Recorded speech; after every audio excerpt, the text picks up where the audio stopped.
Tinanim leto.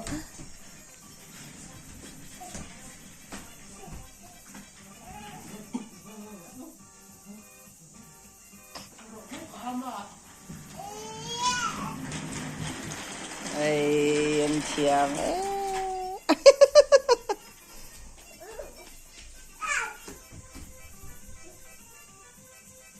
Nurlero le shoy te ni sai zuk nu chiaring ota.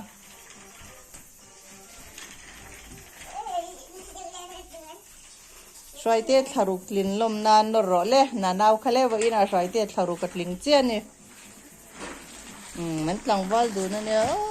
Ui anor na sa thei sok sok sia.